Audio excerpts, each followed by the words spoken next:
La présente manifestation vient ainsi témoigner de l'importance des acteurs culturels et de la chose culturelle. C'est sur ces mots que je voudrais déclarer ouverte ce jour, dimanche 7 décembre 2014, la cérémonie de gala de reconnaissance des mérites des bâtisseurs de la nation. C'est par ces mots du ministre de la Culture que s'est lancée ce dimanche soir à Cotonou la 8e édition des Oscars du Bénin.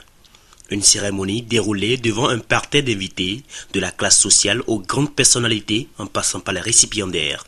Grâce à vous tous et à vos soutiens renouvelés, l'initiative Les Oscars du Bénin vit, a grandi et est devenue une institution. Cette soirée, placée sous l'égide de l'Excellence, a vu défiler les personnalités ayant marqué de par le labeur le cours de l'année 2014. Cette récompense est une reconnaissance des actions que mène l'ONG Cham ici au Bénin. Anagono Vodjo. Plusieurs récompenses étaient à l'ordre du jour des grands Oscars où les grands secteurs d'activité sont passés au peigne fin. Le domaine de la musique et identité béninoise, de l'éducation, de l'initiative sociale, de la recherche et de l'innovation ou encore dans la communication. Mais la grande révélation de la dite soirée fut celle de la distinction du Dr Yao Tidjimé pour le grand Oscar de développement. Grand Oscar spécial 2014.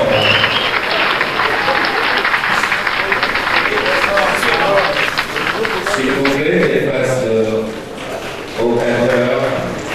Merci. Voilà. Grand Oscar. Nous avons le milliard culturel, mais nous n'avons pas encore le milliard de la recherche. C'est quand 4 présidents ont signé à Abuja en 2011 et à Malabo en juin 2011 une charte de décennie de la pharmacopée où ils ont dit ce produit par exemple, vous avez le devoir de l'industrialiser. Vous avez le devoir de l'industrialiser. Et que vous avez le devoir de le distribuer. Ça peut donner le développement du Bénin parce que c'est un produit pour tous les milliards, 1 milliard 200 millions d'Africains en Afrique. Merci beaucoup.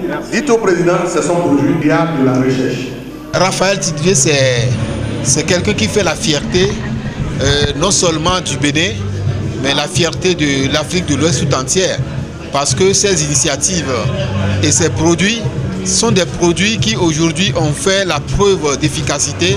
Ça voudra dire que c'est une valeur sûre en valeur de médecine traditionnelle ouest-africaine et ça fait la fierté de toute l'Afrique entière. Le docteur fait beaucoup d'efforts depuis plusieurs années. D'ailleurs, ces efforts sont reconnus en dehors du Bénin.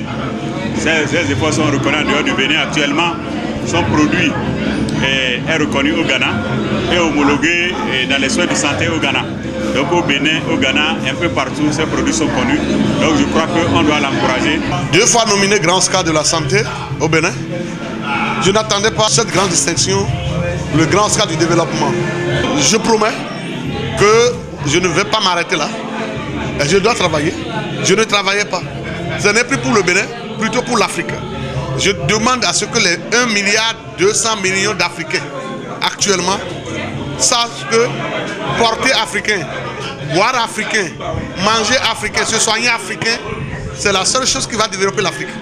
Si on ne commence pas à réfléchir, pas comme ça, à ce que je vais manger si c'est africain, ce que je vais porter si c'est africain, ce que je vais prendre pour me soigner si c'est africain, on sera toujours sous quelqu'un et qui va toujours nous dominer. Plus qu'une fête de récompense et de mérite, c'était un moment de convivialité et de retrouvailles.